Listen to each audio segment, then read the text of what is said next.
అని మీరు ఎట్లా చెప్తారంటే నేను ఇప్పుడు అసెంబ్లీ సపోజ్ ఉన్నా సార్, దానికి సంబంధించి ఎస్సీ కావచ్చు, బీసీ కావచ్చు, ఎస్టీ కావచ్చు, జనరల్ కేటగిరీ కావచ్చు, ఈ విధంగా సపోజ్ అసెంబ్లీ తీసుకుందాం మనం.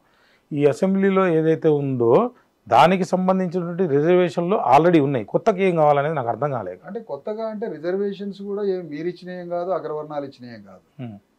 రిజర్వేషన్స్ అనేవి వెనుకబడ్డ వర్గాల తరఫున వాదనలు జరిగి ఓ మహాత్మా జ్యోతిరావు పూలే, సాహు మహారాజుల ద్వారా ఆ పరంపర కొనసాగి అది రాజ్యాంగబద్ధంగా మారి అంబేద్కర్ రూపంలో కాన్స్టిట్యూషనల్ ప్రొవిజన్స్ వచ్చినాయి ఎస్సీ ఎస్టీలకి అసెంబ్లీలు. మీరు చెప్పేది సామాజికంగానా ఆర్థికంగానా? అంటే రాజకీయ రిజర్వేషన్లు అవి సార్. రాజకీయ రిజర్వేషన్ గురించి నేను కూడా ఎట్లా వచ్చినాయి?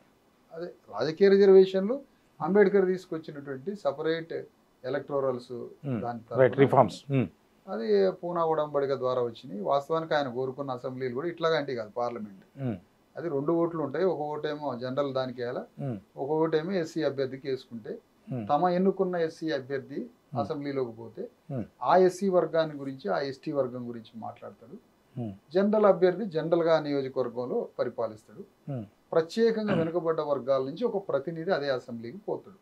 అసెంబ్లీ నుంచి ఆయన కోరుకున్న విధానాన్ని గాంధీ అడ్డుపడడం అది జరగకుండా అందరు కలిసి ఓట్లు వేయాలా, కొన్ని నియోజకవర్గాలు ఎస్సీకి పెట్టుకుంటే ఆ ఎస్సీ ఎమ్మెల్యే మాత్రమే ఉంటాడు, ఆ ఎస్సీ ఎమ్మెల్యేకి అందరూ ఓట్లు వేసుకోవాలి అనేది గాంధీ ద్వారా అంబేద్కర్ సంకల్పం చెల్లా చెదరైపోయి గాంధీ తొండివాదంతో గెలిచి జరగకుండా అందరు కలిసి ఓట్లు వేయాలా, కొన్ని నియోజకవర్గాలు ఎస్సీకి పెట్టుకుంటే ఆ ఎస్సీ ఎమ్మెల్యే మాత్రమే ఉంటాడు, ఆ ఎస్సీ ఎమ్మెల్యేకి అందరూ ఓట్లు వేసుకోవాలి అనేది గాంధీ ద్వారా అంబేద్కర్ సంకల్పం చెల్లా చెదరైపోయి గాంధీ తొండివాదంతో గెలిచి ఆ విధమైన క్లారిటీ రాలేదు సార్. అంటే ఇప్పుడు సామాజికంగా ఆర్థికంగా ఈ రెండింటికి కొంచెం తేడా ఉంది, దీన్ని ఎట్లా డిఫైన్ చేస్తారు అసలు? ఫస్ట్ అంటే అంబేద్కర్ తీసుకొచ్చినది రాజకీయ రిజర్వేషన్లు అంటున్నా, అవి రాజకీయ పరమైన. అదే సార్, ఆ రాజకీయ రిజర్వేషన్లు అనుకోండి, జాబ్స్ ఏమని అనుకోండి, మొత్తం మీద అయితే సామాజికంగానా ఆర్థికంగానా నా ప్రశ్న?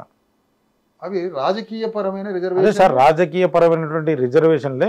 సపోజ్ ఇప్పుడు నేను ఎస్సీ అనుకోండి, ఈయనకు టికెట్ ఇవ్వాలి. పాయింట్ అండి, సామాజికంగా యుగయుగాలుగా వెనుకబడ్డ అంటరాని ఆదివాసి అణచివేయబడ్డ వర్గాలకి రాజకీయ ప్రాతినిధ్యంలో స్థానం లేదు కాబట్టి, రాజకీయ భాగస్వామ్యం లేదు కాబట్టి, చట్టాలు శాసనాలు చేసే దగ్గర కూడా మెజారిటీ ప్రజలు అక్కడ ఉండాలి కాబట్టి, ఎవడో 1000 ఎకరాల భూస్వామి చట్టసభలో కూర్చుంటే అతను ప్రజల యొక్క ప్రయోజనాలు ఎట్లా నెరవేరుస్తాడు?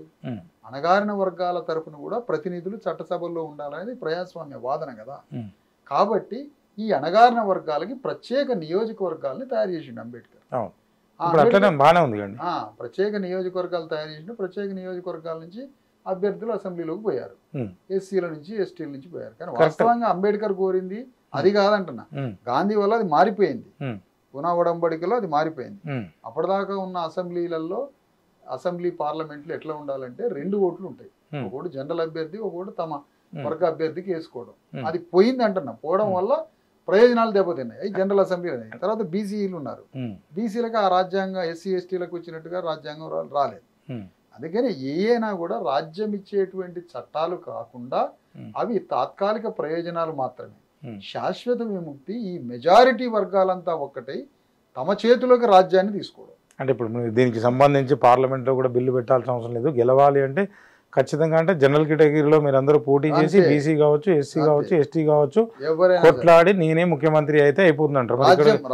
అదే సార్, ఇక్కడ కూడా ప్రాబ్లం జరుగుతుంది. నెక్స్ట్ ఇంకో ప్రాబ్లం జరుగుతుంది. ఇప్పుడు మొన్నటిదాకా పద్మశ్రీ కావచ్చు, అదే మందకృష్ణ మాదిగ గారు కావచ్చు, దాంట్లో కూడా 30 నుంచి 35 సంవత్సరాలు పోరాటం చేసి మళ్ళీ దాంట్లో కూడా ఏదో ఏబిసిడి అనేలాగానే ఇందులో కూడా ఎస్సీ ముఖ్యమంత్రి కావాలని ఒక కొట్లాట వస్తుంది, ఎస్టీ ముఖ్యమంత్రి కావాలని ఇంకో కొట్లాట వస్తుంది, బీసీ కావాలని ఇంకో కొట్లాట. నేనేమంటే కామన్ మ్యాన్గా నాకు అనిపించింది, సపోజ్ ఇప్పుడు నేను శ్రీనివాస్ మాదిగా అనుకోండి, నేను నా కొడుక్కి వాడికి కూడా రిషిక్ మాదిగా లేకపోతే వాడి కొడుక్కి ఏదో పేరు పెట్టి ఇది పెట్టే బదులు అసలు దీన్నే అంతం చేసేస్తే అందరినీ జనరలైజ్ కనుక చేయగలిగితే ఎవరు ఎక్కడైనా పోటీ చేసుకోవచ్చు. వాళ్ళందరికీ కూడా ఆర్థికంగా మనం ఎట్లా ఎదగాలి అనేటువంటి పరిస్థితిని మనం ఇప్పుడున్నటువంటి 2005 సంవత్సరంలో మనం ఏదైతే ఉన్నాం 2025లో ఇంకా వాటి గురించి ఇంకా నువ్వు అదే కులంరా, ఇంకా నువ్వు ఎస్టీరా అని మనమే క్రియేట్ చేసుకుంటాం అన్నటువంటిది కామన్గా నాకు అనిపిస్తుంది. మీరేం చెప్తారు? అంటే ఇప్పుడు సమాజాన్ని మార్పు చేయడం అనేది ఎట్నుంచి ఎటు ప్రారంభించాలనేది సబ్జెక్టు.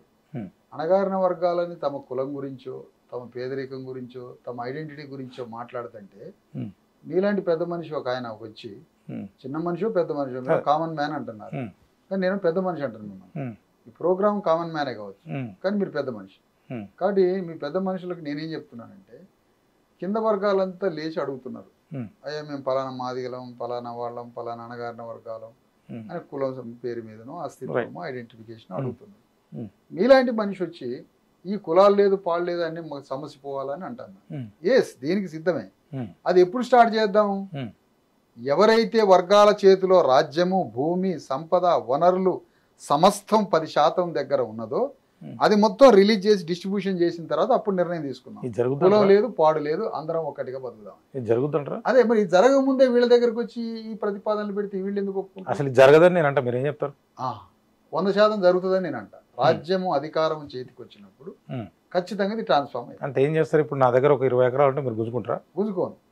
రాజ్యం చట్టం చెప్తుంది కదా, సీలింగ్ యాక్ట్ వచ్చింది. అవును సార్, అదే సీలింగ్ యాక్ట్ వచ్చింది, చట్టం వచ్చి చేసింది తప్ప మనుషులు వచ్చి గుంజుకోరుగా. మనుషులకి మైటీ పవర్ ఇచ్చినప్పుడు రక్తపాతం జరుగుతుంది, చట్టం వస్తే అది రెగ్యులరైజ్ అవుతుంది. సివిల్ వార్ కూడా వస్తుంది. అప్పుడు నాది ఎవరు మీరు గుంజుకోవడానికి ఎవరు అనేటువంటిది వచ్చింది అనుకోండి, మీరు ఏం చెప్తారు? ఇప్పుడు నా పొలం మీరెవరు గుంజుకోవడానికని సివిల్ వార్ రాదనుకుంటున్నారా? మీరు వాడు పోరాడాలనుకుంటున్నారా? మీరు అనుకునేటువంటి సామాజికంగానో లేకపోతే ఆర్థికంగానో ఏదో అనుకోండి, దాంట్లో కూడా ఎస్సీ ఎస్టీ బీసీలను కూడా డబ్బులు ఉన్న వాళ్ళు ఉన్నారు, అంటే వాళ్ళకాంచి కూడా గుంజుకుంటారా మీరు? ఎవ్వరు ఎవరిని గుంజుకోకూడదు.